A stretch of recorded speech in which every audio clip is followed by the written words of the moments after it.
ABBA versus Bee Gees, mhux eżattament kontra xulxin għax il-mużika tagħhom hija maħbuba minn ħafna, imma l-melodiji tal-aqwa suċċessi tagħhom ġibdu udjenza ta' aktar minn 12,000 ruħ fuq il-fosos tal-Florjana għal edizzjoni oħra tant mistennija tal-BBC Concert Orchestra.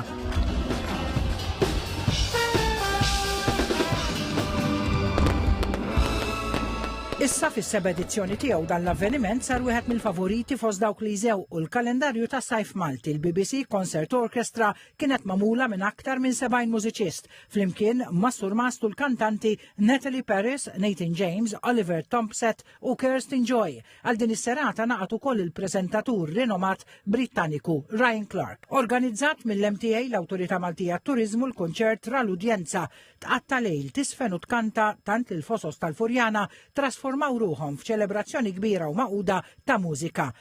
Il-Ministru għat-Turiżmu Joe Etienne Abela rimarka kif is-suċċess tas-seba' edizzjoni tal-BBC Concert Orchestra jikkonferma l-potenzjal ta' Malta biex tospita avvenimenti kulturali ta' livell internazzjonali li jsaħħu l-esperjenza turistika ta' Malta. Żied li avvenimenti bħal dawn mhux biss joffru spettaklu artistiku ta' kwalità, iżda jiġbdu viżitaturi, jestendu l-attività ekonomika u jkomplu jsaħħu reputazzjoni ta' Malta bħala destinazzjoni kulturali matul is-sena kollha. Il-kunċert se jixxandar fuq BBC Radio 2 fl-4 Ottubru li ġej, b'xandira li mistennija tilħaq miljuni ta' semmija madwar id-dinja u tkompli tqiegħed lil Malta fuq pjattaforma internazzjonali. L-Awtorità Maltija Turiżmu ta' tħajr lil BBC Concert Orchestra, lil kru tekniku, lill imsieħba u lill eluf ta' spettaturi li kontribwew għas-suċċess ta' din is-seba' edizzjoni.